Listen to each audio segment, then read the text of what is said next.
Hello, hello, the teachers. Naudot pa ako.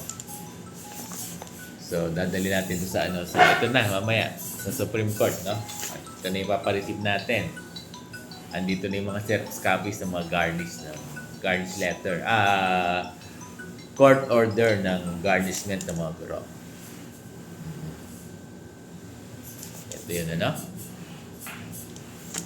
Ito yun. So, ito yung receipt copy, papareceive natin. Ito yung iwan natin. Kasi ito yung ni-request eh. Ito yung ni-request sa atin.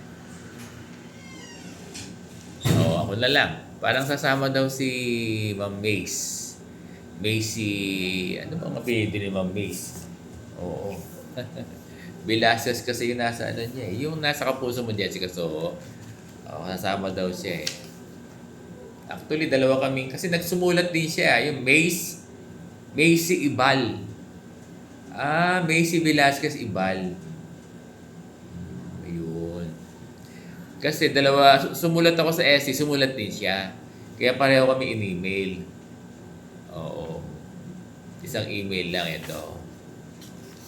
So, sabi niya, sama raw siya. So, magkita na lang kami sa Supreme Court ng siguro, bagay, ano pala siya, no? Wala naman pala siyang, no? Leave pala siya. Basta, 12 noon, oo. Madali lang naman. Madali lang naman yung, yung Supreme Court, no? Madali lang puntahan.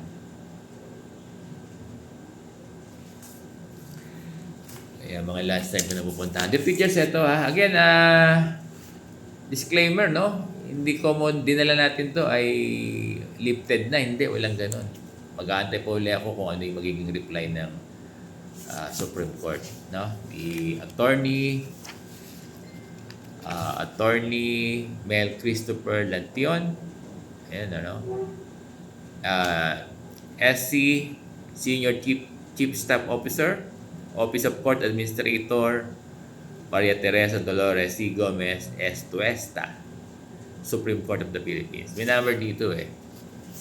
Siguro kahit hindi ko natawagan. Mabait naman doon sa guard. Sa Supreme Court, napakabait doon mga guard. Very accommodating. Pagpunta mo doon, hindi mo maano sila na naasar sa'yo. Hindi, mabait sila. Sa mga guard pa lang, ha.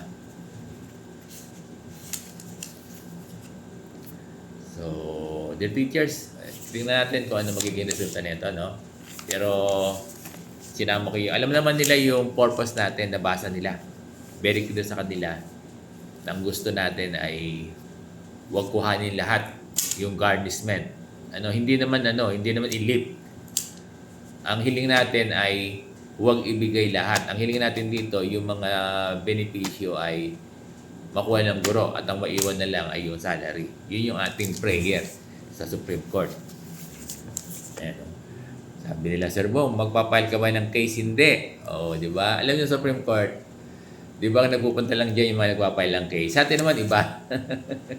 Yung sa atin naman ay humihiling, nag-request, sumusulat. Hindi tayo nagpapile ng kaso. Bahala na Supreme Court. Di ba? Tayo humihiling sa Supreme Court na tulungan yung mga guro.